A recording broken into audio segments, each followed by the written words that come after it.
write down what is the objective for getting that particular thing done, and then the steps to do it. If you are working 25 hours a week like Norm used to do, then record it. Just turn your phone on and record what you're doing.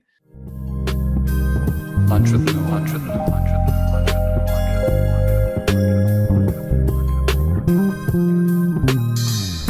Hey everyone, it's Norm Ferrari, aka the Beard Guy here, and welcome to another Lunch with Norm, the e-commerce and Amazon FBA podcast.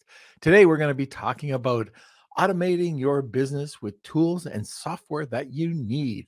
We're going to talk about choosing which process to automate first, how to scale your systems, and the type of systems that our guest recommends. Okay, so thanks for joining and welcome to another Lunch with Norm, the e-commerce and Amazon FBA podcast. Okay, like I mentioned, we're going to be talking about automation and tools for your business. Our guest is the CEO of WTS Enterprises, a business for performance architect. He is an international business consultant, coach, and speaker. He has a unique experience of personally helping hundreds of businesses grow simply using the WTS method. I'll get through this, guys. It's Friday. I'm going to get through this. It's easy. He talks to entrepreneurs about being stressed out and how to work in your business rather than working on your business using systems that profit and freedom can become a consistent mechanical reality. My guest is a first-time guest, Josh Fonger. And before we get to the sponsor, see, I got through it. Life's easy. All right, Kelsey. Launching products isn't like it used to be. To successfully launch your product, you need to hit that algorithm from all sides. Driving external sales, boosting social signals, and increasing product listing engagement are fundamental to success. Rebate is the first and only launch platform that delivers across this broad range. Get your product featured on Amazon.live through Rebate's influencer program. With this service, your product gets instant exposure to large audiences of shoppers and permanent placement on Amazon Influencer Storefront, which drives perpetual sales. Run a sweepstakes campaign on Rebate and connect with shoppers off Amazon. And lastly, drive external sales with tried and true deals campaigns. Visit rebate.com today and get started with your 14-day free trial. And welcome, Josh. Glad to be here. Hello. I made it through my intro. I didn't mess it up that bad. Usually I'll fall back in the fetal position, but I didn't even get that far back in my chair. But you're here. And this is, we didn't get to a chance to talk too much before the podcast, but this is one of my favorite subjects, automation. I've gone through the Gerber Institute or the Gerber Academy and back in 95. But automation, systems automation, anything to make your business more streamlined is something I love.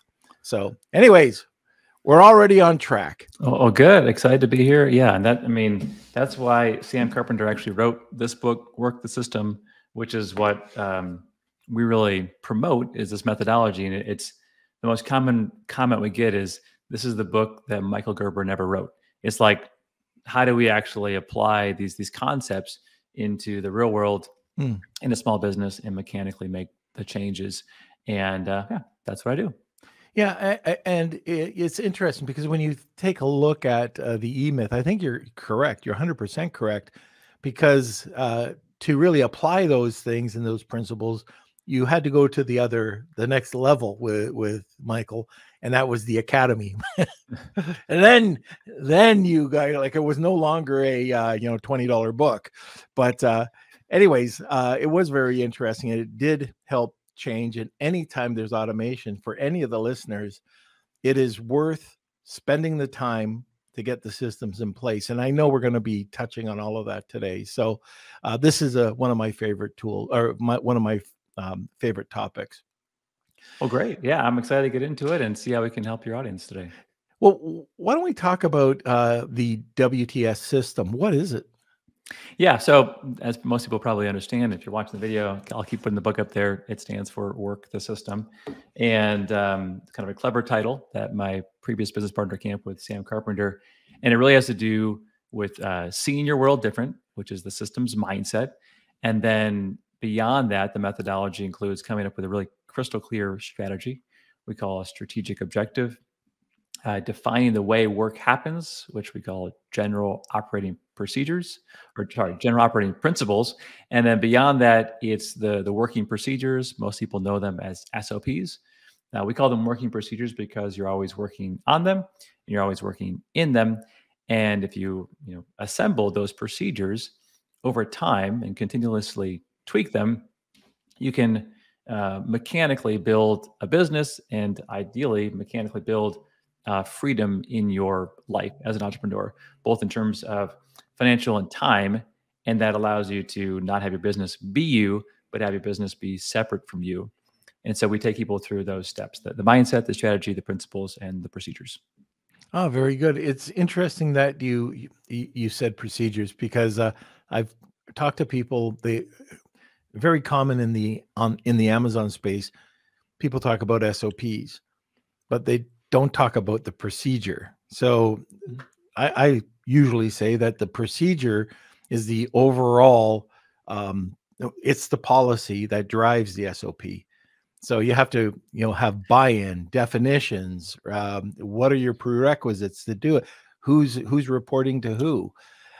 So the SOP is one element of a policy and procedure.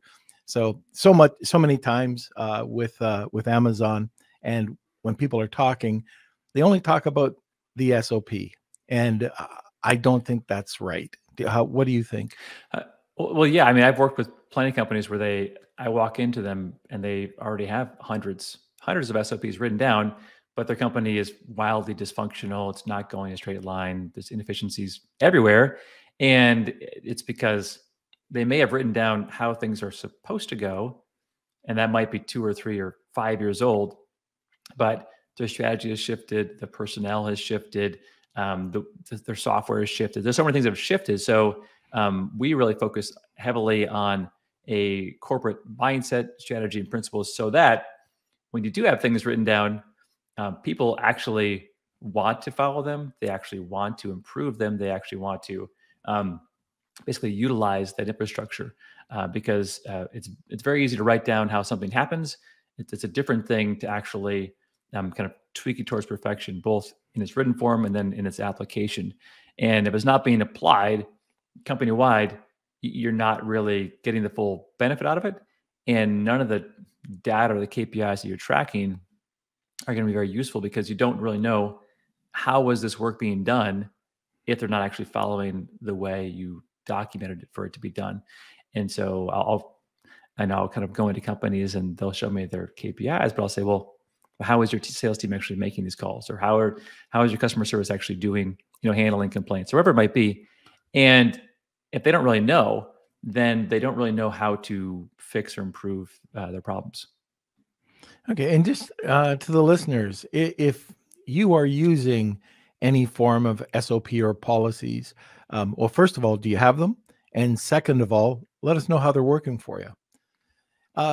One of I think the challenges for anybody when they have their own business, any entrepreneur, is when they should start creating the SOPs or building these systems out, because you're working in your business 24/7, sometimes 25/7. What do you suggest? Yeah, there's no like clear date, like, hey, 6 months in, start Yeah. doing this. It really comes down to when have you identified something that's going to be consistent in your business, and you are at a point where you actually want to delegate this, and then starting to write things down is going to help. And then from there, over time, I think in Sam Carpenter's business, the author of Work the System, he has 500 working procedures right now, and they're constantly tweaking and modifying how those procedures work. Now, you don't need 500 to have a great business. If you have 10, and they're the 10 most common things your business does, and they're written down, that's going to help a lot.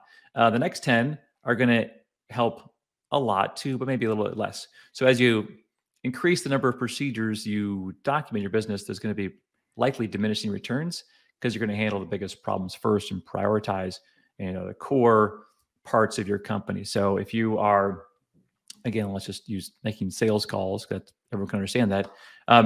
If you're doing 100 sales calls a day, well, getting that script and the way you handle sales calls right is more important than how you change the toner on your printer. That procedure might be of some utility, maybe, but way less than something that's core to your business and that's done repeatedly. So I think that it's important to have a overall strategy. Then, hey, our business is going to be well organized. Our business is going to be based on systems. Our business is going to get more efficient with time, and we're going to have things dialed in and documented strategically. And then, as a business with your people, you start to work through, okay, well, let's prioritize how we want to go about doing that. And typically, the owners and the managers are the bottlenecks in growth, and they can't be strategically growing the business because they're too involved in the day-to-day. And so our focus is on breaking apart what everyone does into smaller pieces so that those pieces can then be documented, systemized, and then brought down a layer. And either with lower cost labor or outsourced labor or a tool or some other way to make that work happen faster and not by the highest level person. All right. Well, now let's talk about getting the system off the ground. So you did talk about, you said, maybe the first 10 products that or issues that come up, 10 tasks that might be the most common. But this kind of follows to the next question, and that is the processes. What processes do you think we should start first? Do you make a list of the top 10 pain points in your business or the most repetitive tasks? How do you start? Well, since I usually work with the owners of companies, it's usually where is the most pain and where is it right now, because that's what they really want to solve. So wherever that is, we work on that because it's draining them emotionally, it's sucking up their time, and it might not be the thing that's going to make the most money for the business, but it's going to free them up to work on the next thing in their business. And so that's usually where we start. So it's not like it's a mathematical thing. And so we start where the pain is and give some relief to the owner to free them up to think more clearly. But ultimately, especially with larger companies, the way we do it is we have everybody who works in the business write down exactly what they do. And typically they time track it. And then we make a list. And that list might be 100, 200, 300 separate things that everyone does. And then we look at it and say, well, let's prioritize this and work through this as a project so that we can start to get each part of the business systemized. And the typical challenge is people will start off by saying, well, we've got a sales system and a marketing system and a billing system. We've got 3 systems in our company. And you might get a little more detail and say, okay, well, let's actually talk about how do you make first contact with a customer? Oh, there's 5 different ways. Okay, there's 5 different procedures there. And then how do you follow up? Well, it depends on, the type of client and what they're interested in. And there's 5 different ways there. Okay, well then, so it starts to expand, right? And you start to realize that your simple business is way more complicated. And the reason why you can't easily bring on a team to do the kind of work that you've been doing is because there's so many nuances to every step and every interaction and every communication. And so what we try to do is get it all on a paper first so people can actually start to work on it as opposed to just keeping it in their brains. And that's a big part of the beginning of any process is, hey, we actually need to figure out what everyone's doing. And does it even make sense? And oftentimes some of the things do make sense and some of the things that we can discard, right? That's the number one way to be more efficient is to stop doing things that aren't working. Stop doing things that are not profitable. Stop doing things that are creating additional steps. And so that's where we begin in a project. And that's really easy to say, right? But breaking a habit is really tough. Like doing things wrong, and like you just said about it being profitable. It sounds easy, take a look at take a look at the things that are making you money and get rid of the ones that are not. But Uh, it's a habit. Well, exactly, and that's why that's the reason why I come in as the outside guy, because I'm not an expert in your business, not an expert in your industry, and so someone else will look into it and say, "Hey, you're doing these things right here. They're not making you money. Is there a reason why you're doing them?" It's like, well, we've always done them, or our customer likes it when we do them, or they have a reason, and then you push them on that, and they're like, "Well, I guess I don't really have to do that," or maybe I need to do it differently, or maybe I need to start charging more for that particular service. And once they do that, it does become wildly profitable, or they realize that their customers aren't really willing to pay what it costs to produce at the proper margin. And so they can stop doing it. Right. So they're like, well, if my customer paid this for it, then it would actually work sense business wise. You charge that and you find out, does it actually make business sense anymore?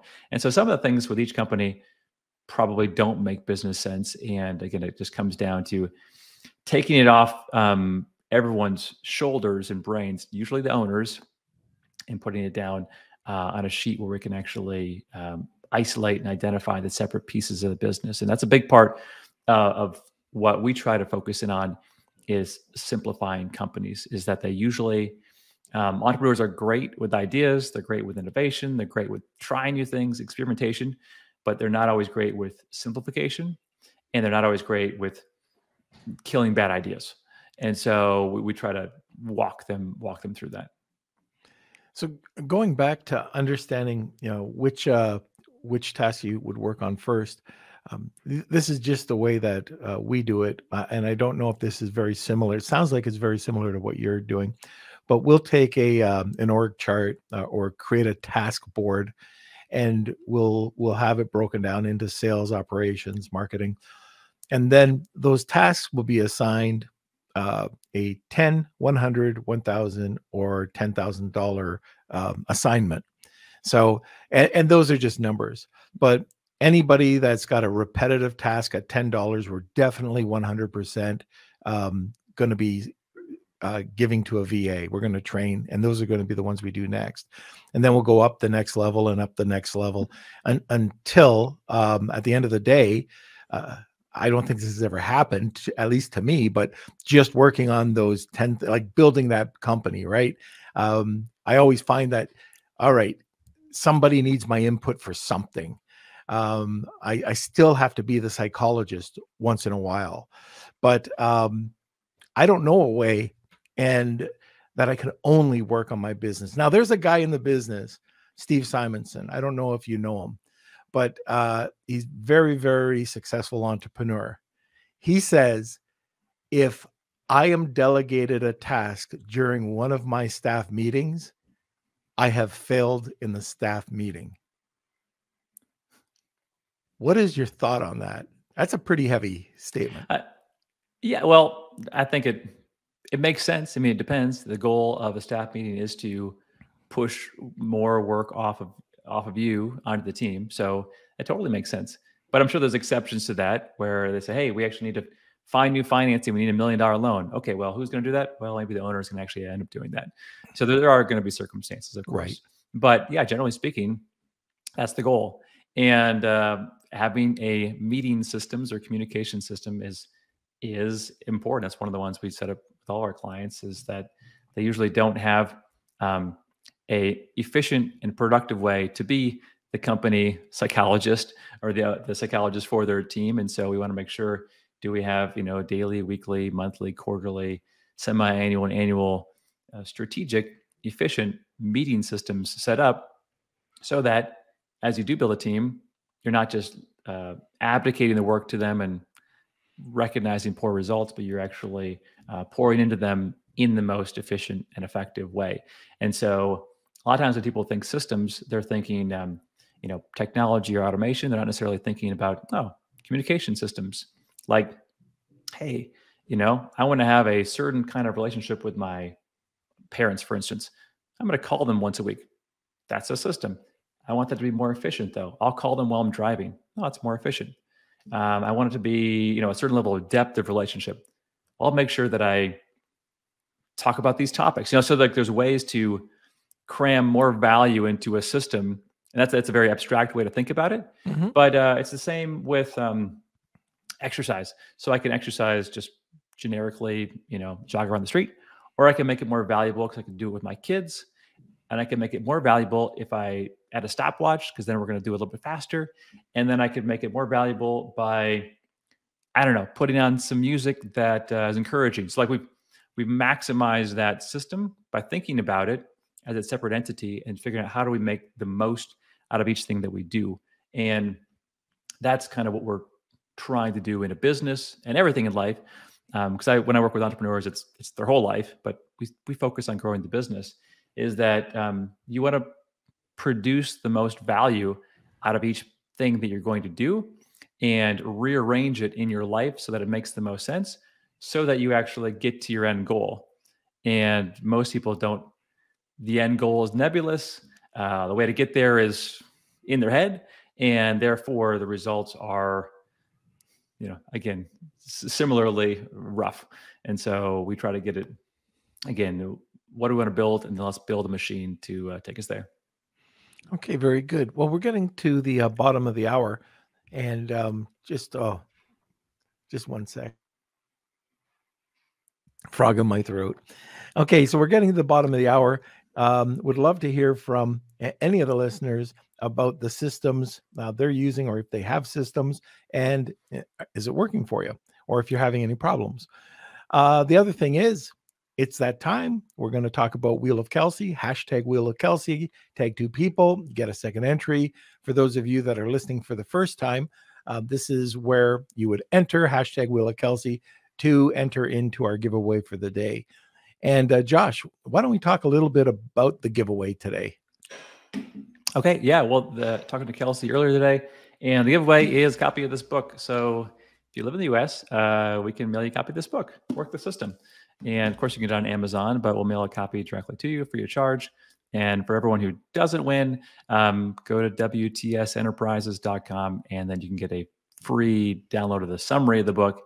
And that, of course, has a lot of the secrets in it as well. Very good.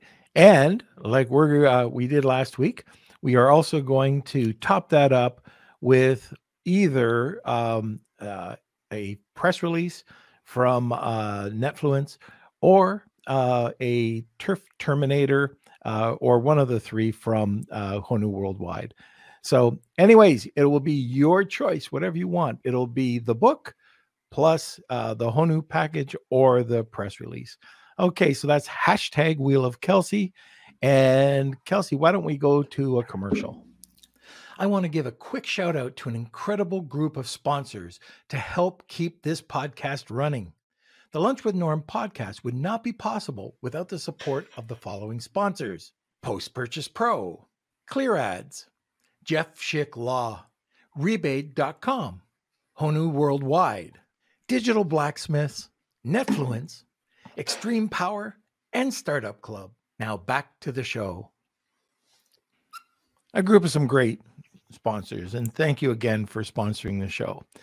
All right, now let's talk about time and the ability to scale your systems. How much time does it take? Yeah, it could take all your time, really. It could.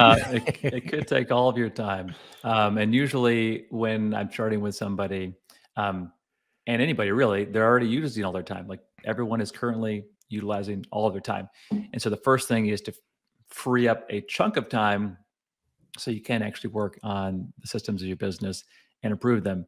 And so we do, it's not a very complicated or difficult I guess, exercise to do, is we track every single thing that you do for 2 full days. And so once you track 2 full days, which is very tedious and not fun to do, you always find massive time wasters, things that are efficient.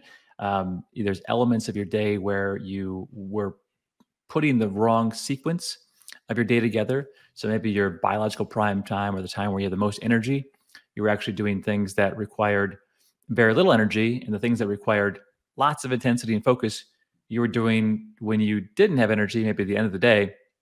And so reprioritizing your schedule shrinking some of the things that you maybe take an hour, maybe down to 50 minutes or 40 minutes, and then delegating some of the things that are in your schedule. And the more we can, either shorten or batch or reprioritize, we can typically free up, several hours, even more in your schedule. And then we use that to reinvest into systemizing your business. Okay, that's pretty interesting because, like you said, most entrepreneurs are working 25 hours a day, and it just takes time. I mean, it really is hard. I know when I started to implement what we were doing, it was a hyper growth company, and I was going to bed at night sick at night because I was falling deeper and further behind every day. And it was just white. And this is literally what I did. I took all the documents. There was a thing called paper back in the day, and it was in my inbox. And I literally swept it all off my desk, went through each thing, reprioritized it, and started with what do I need to do now, like right now. And anyways, it was a pain. But once we got it done, once we got templates done, once we got the systems in place, it made it so easy. And by the way, you might get a kick out of this, you might not, but to get everybody's buy-in and to understand why we're doing this. The first policy we had 23 people in the boardroom, and it was how to make a cup of coffee. We had a coffee policy, and we said, well, why is it important? Because everybody was thinking, oh, this is so stupid, but why is it important? And we found out that people were getting pissed off at people burning coffee and leaving just a drop, enough for it to burn. And then other things that came up were we had lots of really important people coming to our boardroom. They asked for a cup of coffee. And if they had to wait 20 minutes for the cup of coffee, it doesn't look good on us.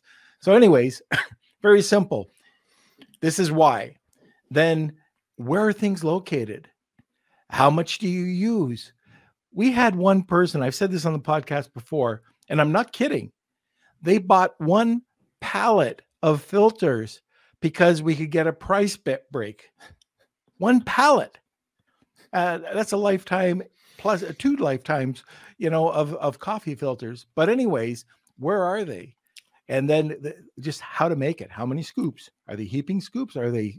And it was really interesting because we had a 3-strike policy, and we that's what it was. But we tried to say that it was like the first time was all educational. There was no screaming, no yelling. If somebody came in and did it wrong, it was probably on us not making the policy right. Then the second time, the same thing. The third time, there has to be an issue why the person keeps messing up. And this happened with one of our sales guys. He came in at 5:30 in the morning. He didn't drink coffee, and he didn't feel that he should have to make the coffee. Well, that was strike one. Bring him in, ask him, hey, what's going on? He says, I drink tea. I'm in here at 5:30. I'm not making coffee for everybody. But we all agreed on it. And then the second day, he did the exact same thing. Now, this is back in the 90s. This guy was making $120,000 a year plus a 3% override on all sales. And it came to, I am going to have to let you go if this happens again. And he says, Norm, you'll never let me go because I didn't make coffee. And I said, yes, because if you can't follow a coffee policy, how are you going to follow any policy? And he kind of, okay. And that was the first, the really first time. It was right after we did the coffee policy that all this happened.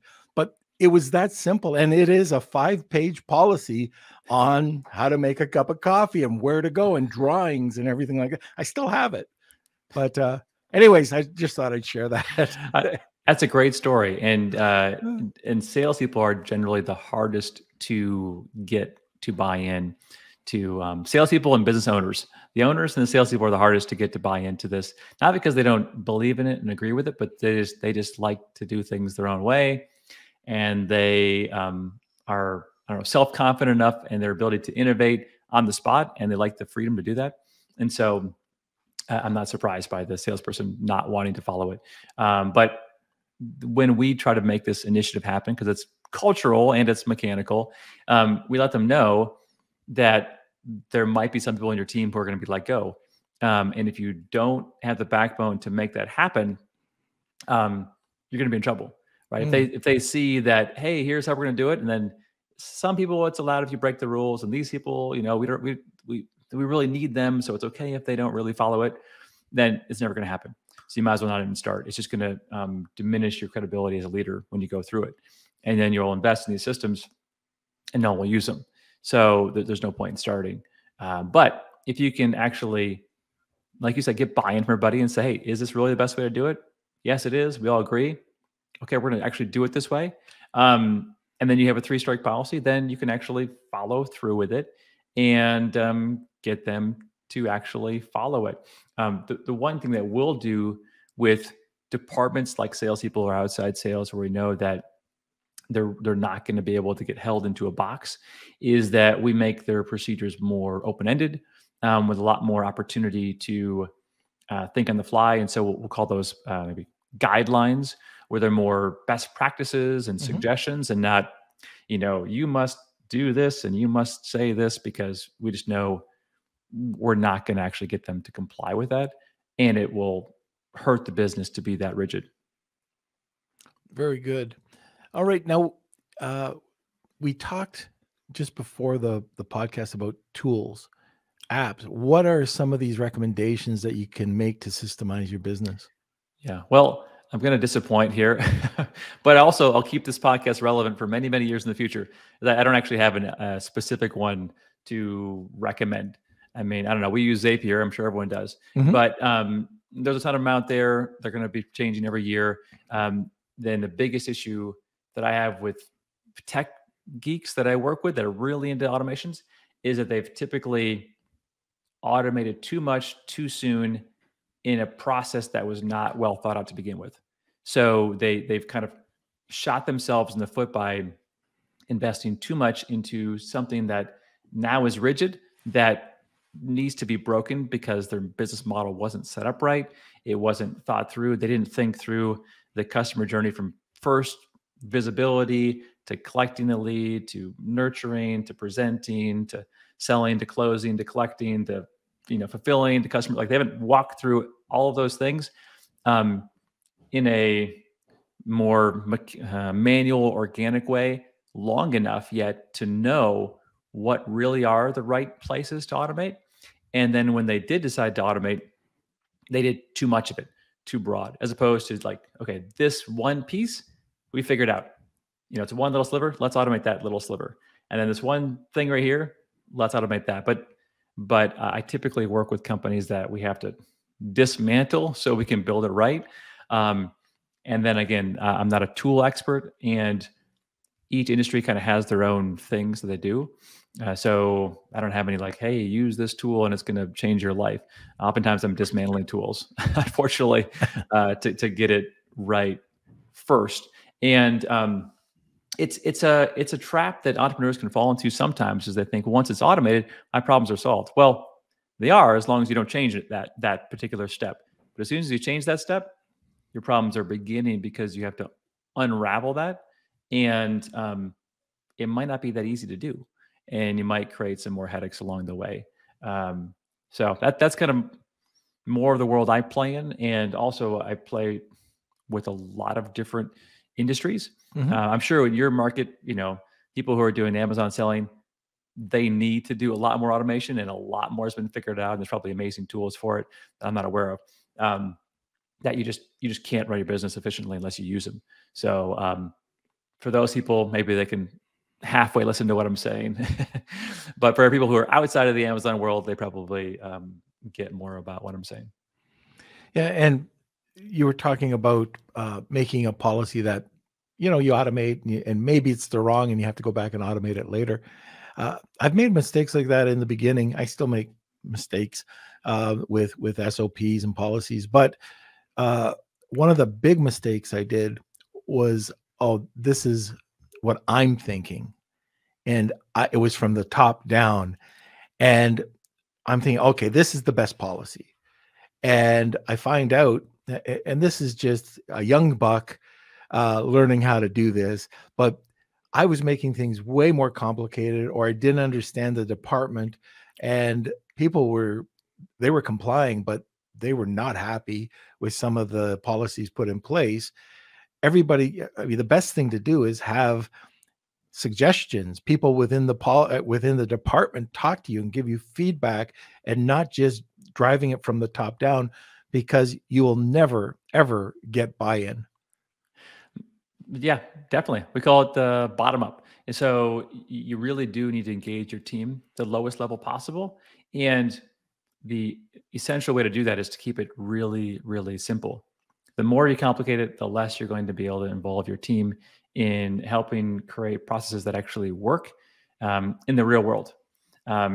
This is kind of a peculiar story, but I had a client in the yacht rental business, and I forgot which island he was on, but basically he was like, well, I'm going to create this website, and then I'm going to drive traffic, and then I'm going to collect the leads, then I'm going to do this, and all this whole thing mapped out all these different things that he was going to do.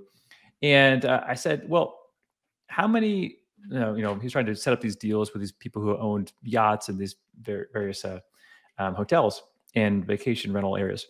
I said, how many actual good contacts do you think would be interested in what you're selling?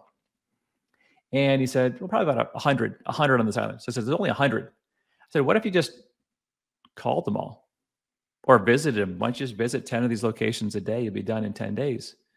I mean, it's a very personal sale that you're making. It's a very high ticket sale, and it's a relationship that you want to build. You don't need any of this stuff. Like you like built out this whole technology, automated CRM, all.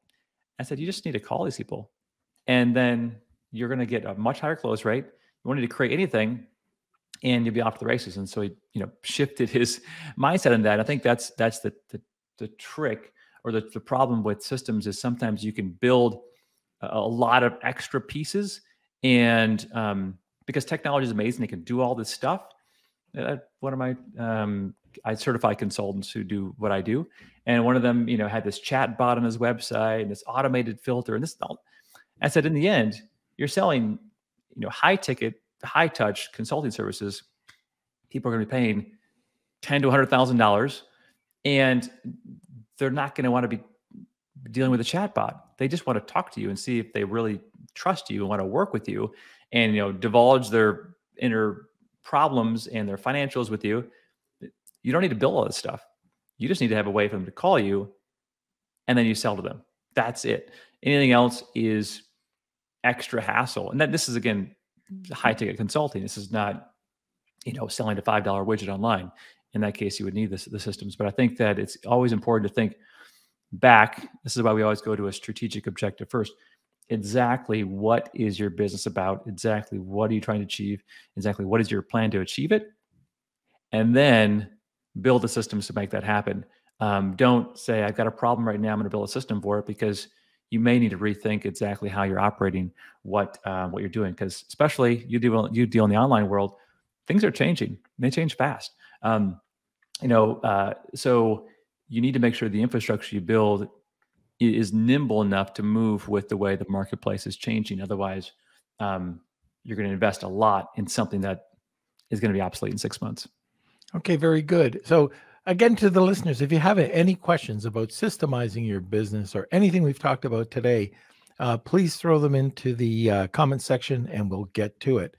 And if you are interested in our giveaway today, hashtag Wheel of Kelsey, tag 2 people, and you will get a second entry.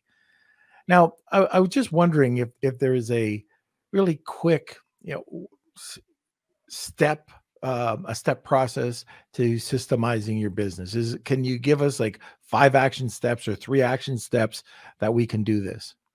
Yeah. Well, so the first action step would be pick something that you're currently doing that is a low level task.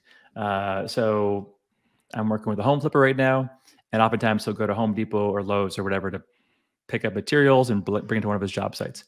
And I'm like, why are you doing that? He's like, well, no one else can do it. It's like, well, of course someone can go to Home Depot and pick up for your home flipping jobs. So pick something that you're doing regularly that, of course, someone else could do if you wrote it down. The second thing is to write it down. Write down what is the objective for getting that particular thing done, and then the steps to do it. If you are working 25 hours a week like Norm used to do, then record it. Just turn your phone on and record what you're doing, or turn a screen capture, whether it's Camtasia or Snagit or something like that, and record what you're doing, and just talk as you're doing it. So either do it and record it, or write it down, and then find someone to do it. Either this can be family member, friend, employee, consultant, contractor, employee, you name it. Find somebody to do that task. And again, this is all high level. And then follow up with them and see how it went.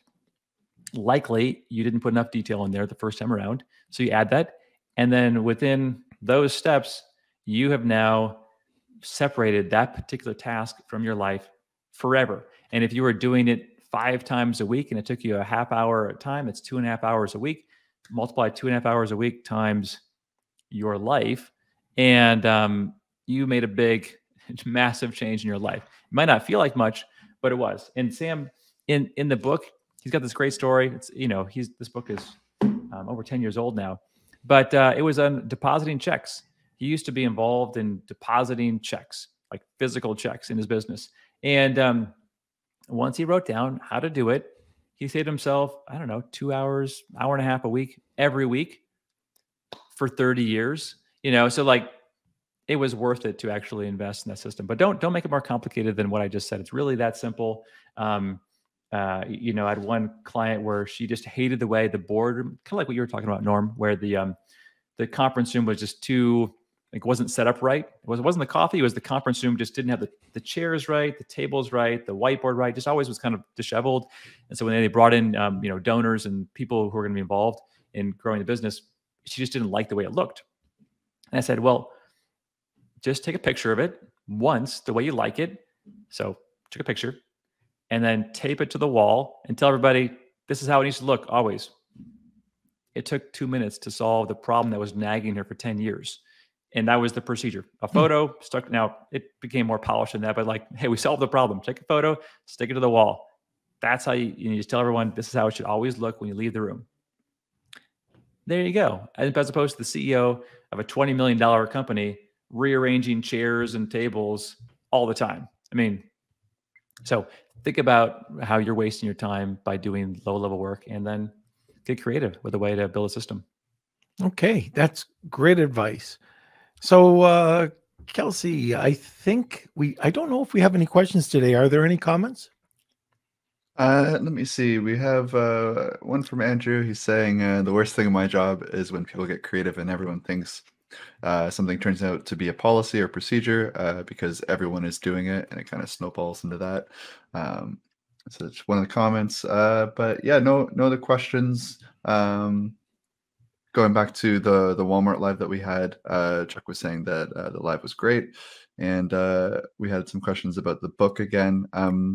So what was the name of the book? We'll just plug that one more time. Sure. Yeah. The book's name is Work the System. So certainly you can go there. Pretty memorable. Sam Carpenter wrote it. It's in its, it's in its 4th edition now. So I think it's in 5 languages now. It's spread out around the world. And so, I would check out the book. Of course, you can go to his website, Sam Carpenter. He's in his 70s now, but he's still producing a video content every week on how to systemize your life, how to systemize your business. They're great videos. So you can go to his website, workthesystem.com, and he always has new content there as well. Fantastic. I'm always looking at ways to systemize my life. I'm one of those people that have systems for everything. Everything. Yeah, well, it's great. I think that's one of the ways to think about life. Everyone has the same amount of time. It's just, how are you going to maximize it? So our family is very peculiar, probably because I'm the dad, but like every single thing, whether it's how are we going to do breakfast, how are we going to do our family walk, how are we going to do game night, how are we going to do every single piece, let's build it out so we can again, it removes the confusion, it removes the chaos, it helps those particular events be more enjoyable and more effective, as opposed to everyone just kind of doing their own thing and then wondering why things don't work out. And we homeschool and got 4 kids in the house, so if everyone does their own thing, and it's going to be chaos really quick. So we try to keep things organized, and there's I think there's freedom in being systematic. People might think, well, that's really restrictive, but if you've already chosen what you want to accomplish and you've set it out a plan to do it, you'll be happy that you did it that way. And also then you can actually do enough attempts at something to creatively tweak and improve something, as opposed to every single time being your first time ever doing it before. You're never going to be very effective at something. But if you've done it again and again and again, you can start to really become a master at, like my middle child right now, Luke, he's a master at making cheeseburgers right now, because that's kind of his thing, is making cheeseburgers for lunch. So he's done it 30 times now. So he's getting really good at it. So I look forward to eating lunch. Cheeseburgers. That's my type of son. There we go. One of the things that it might sound a little bit different, but just organizing your day. So one of the systems I have is before I go to bed or before I go off the computer, 20 minutes it usually takes. Maybe it takes 10, but I just go through my task list, kind of organize, and go into my calendar. As you can hear, I have something coming up in 10 minutes, but I go into the calendar and I can just look at it at a glance. I know exactly what I have to do in the morning. And believe it or not, the amount of stress just doing that takes off, being organized. And it's just a system that it's so easy to put into place. And I actually heard about doing this. My dad used to do lists all the time. So he'd rewrite his list before he left the office. But I heard George Bush, the original George Bush, said that he spent 10 minutes a day just organizing and thanking people for what they've done for him. And I thought, wow, that's really cool. And so now that kind of I do the exact same thing, but I just bring it over to my calendar, and it's just a huge stress relief. Yeah, no, a great idea. Daily habits are powerful, especially ones like that. So we've got a ton of them in our family, whether it's weekly date night or weekly game night, or we have friends over once a week, kind of like we have things that we just plan on doing because we know if we do it enough times, like you said, thanking people, it's going to produce the result that we want, as opposed to, again, chaos. So our jobs are to kind of get control. That's one of Sam's quotes, is that, control is a good thing. So you've got be in control or be out of control. And so it would be better to actually actually make wise choices and steward that time and resources well. Okay. So I think we're at the end of the podcast. How can we get a hold of you? Yeah. So I'd go to WTSenterprises.com. So work the system. So WTSenterprises.com. And there's resources there. There's the summary of the book is there. And of course, I certify consultants, and then I work with small business owners. So if you own a small business, I have worked with several companies that do Amazon selling and e-commerce companies, but really any small business, as long as you're busy and you feel like you're the bottleneck in your growth, then I could probably help you. All right. So last chance to get in on our giveaway, #Wheel of Kelsey, tag 2 people. You get 2 entries. And Kelsey, let's go to a commercial, then over to the wheel. I want to thank Jeff Schick Legal for sponsoring this episode of Lunch with Norm.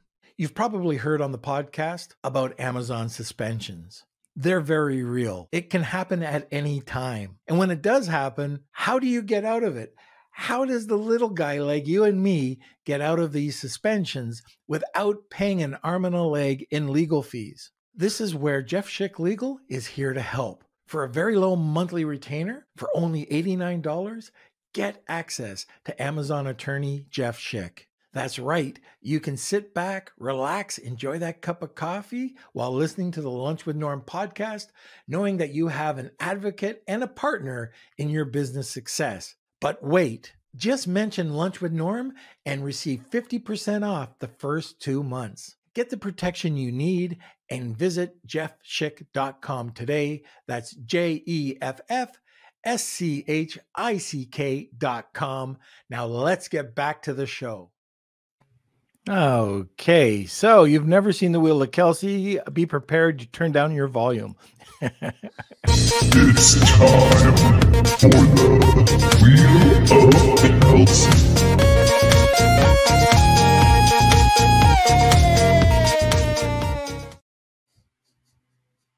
Okay, let's give this a spin, Kels. All right. So thank you everyone who entered. I'm going to shuffle these up.